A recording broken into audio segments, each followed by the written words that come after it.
make it brief, but I had three things. One was the perception is most times greater than reality when it comes to our people. I feel like we like to look at things and like if we see somebody doing a thing and it looks like they're really doing it, that's when we want to follow them. And a lot of times we don't care about things until other people make us care about it. Like we can be cousins can be shooting each other up, but then as soon as a white person shoots somebody, then we care. Now we want to rally about it. But it's like we're not holding our own people accountable enough to really show outrage and stand together in that way. But I know that's a whole nother other thing. But accountability too when it comes to the parents that that's dropping off the little kids to these places that are causing them to be assaulted and actually parenting the kids better so that they don't be fast, like because I know a lot of little girls that were very fast and ended up pregnant at different ages, but they're not pregnant by like older people, they're pregnant by like people in their age range and stuff. And it's like because they're experimenting with sex and they're not they're not technically consenting, but they're just curious. And curiosity is a real thing when you're young. So it's like you gotta get a rein on that early and everything. But I just I don't know. I would say actions is very much so is a big thing for Black people. Like I wouldn't even buy something from someone unless I can see that their product actually works and that it's actually does what it's supposed to do. Versus like maybe if a white person came up and was like, "Hey, buy this thing from me. It's true." Like I might just buy it just because we've been trained, like our brains has been programmed to think that anything they give us is already good and is ready to go and it's what we're supposed to use and what we need, like these shots and these, injections and all this stuff like that. But we don't want to listen to our people. We want to make them go above and beyond, really. But Jasmine, think about, for instance, when you just said that, the first thing that came to mind was that doggone NutriBurst that came out, right? People, it was black women were the main sellers of this product, saying that you get up in the morning, you open this drink, you pour the drink into the top, Mhm. drink the top, and you're gonna lose 40 pounds. You do that every day. Nobody saw any real result. This literally happened around COVID. Nobody saw any real results. Nobody saw anything. But what they did was they had a whole bunch of women that were getting surgery and had that mouthpiece. They had that major mouthpiece, and all they did, y'all, they made this Indian man. He had all black women top sellers of the NutriBurst product. He was a Indian man. He became like a ultra millionaire in the middle of COVID because people believed off words that this product worked, and it was complete BS. And black women were the main buyers of this product.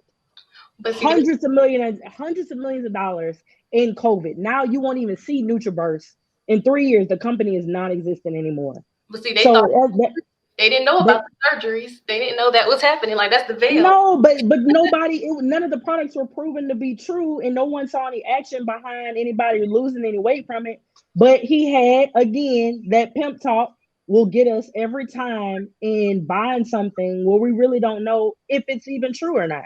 But that's just where my brain went. I just want to say something real quick, if it's okay. So two things real quick.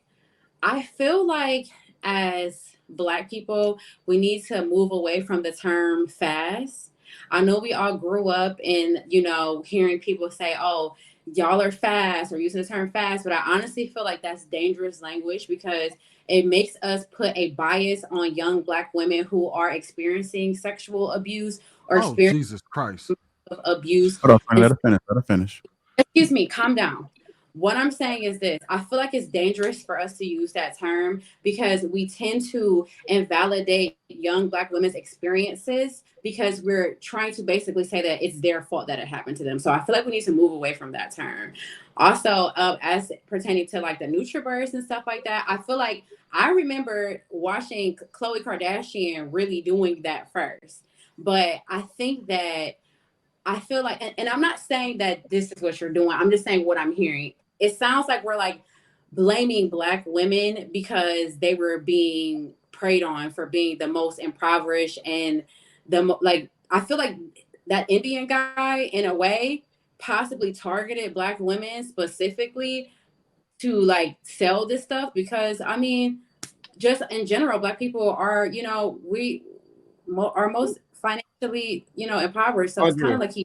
the Black woman heads most of the households. I mean, if you think about it, financially, I mean, I think about that. What's making an impact? And I mean, the black dollar is circulating everywhere else except back into our communities, which I hope the dynamics change in the future as we become more educated.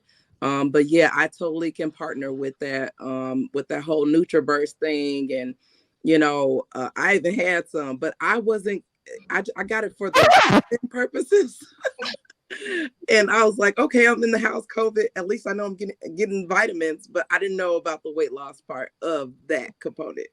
So let me ask you ladies a question. Are black women being targeted in any of these situations or all of these situations? Or are black women the most gullible people on the planet? And y'all are the first ones to just jump off the cliff no matter what's going on. Don't do that. I'm just saying. I mean, they know that black women are going to spend their money on right. Some dumb shit in front of a black woman, she's just gonna be like, "Ooh, I'm gonna buy it." They're the most gullible people on the planet. You asked us, can we? Yeah, go ahead. I think Nicki Minaj started. I know she got something dropping. The barbs will come after me. I don't care. But I think she started it in the black community. When she went to the pink wig, she wanted to look like a Barbie. She herself got plastic surgery because Lil Wayne was joking with her, saying that she looked like a boy. And then the self-esteem just went down. So they just know where to hit black women. And they hit them with their self-esteem. Here, get this fake hair, get these fake nails, get this fake ass. You're going to turn into a whole nother person. Yeah. And it's fake. It's not real. But black women need to get a little bit more self-confidence and realize that it's not real and stop spending your money in places that's really wasting your money. Because how often are you going to change your hair out of your head? How much money are you spending on that? How much money are you spending to put something foreign and they behind, and then go get tattoos, spend more money to cover up the scars? What? So Andrea, I want to say this before you say something. I want you to say something. I just hold on. Let go. Let her say what she got to say because I know she's been waiting. I want to say something to her though, so she can. I know, but she been wanting to respond. She wanted to respond before Precious, and let's get Jasmine in there. Go ahead, Andrea. I want to ask her something. So first, I would like to say, the first black rap Barbie is Miss Notorious Kim, Miss Kim. So let's not God. Kim did it first, so let's not do that. But she was the first whole-ish female rapper that got. She was the first fast female rapper. She was the first fast. She was the blueprint. She was an adult. That is true. That is true, Andrea. Lil Kim was first. You just proved your own damn point.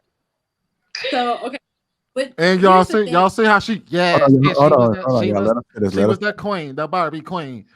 Okay, as someone who actually went to school for cosmetics and skincare and just overall the cosmetic industry, when it comes to Black people, we spend the most money when it comes to like cosmetics in general, but also it's also like statistically proven and scientifically proven that most of the household items in stores that are basically delegated to Black people have the most hazardous chemicals, has the most like cancer causing preservatives and stuff like that. So it's almost like they're creating, they don't really care about what they're putting into the products that are marketed to Black people. I don't care. So that is my point, Andrea. So let me get, I want to ask her the question.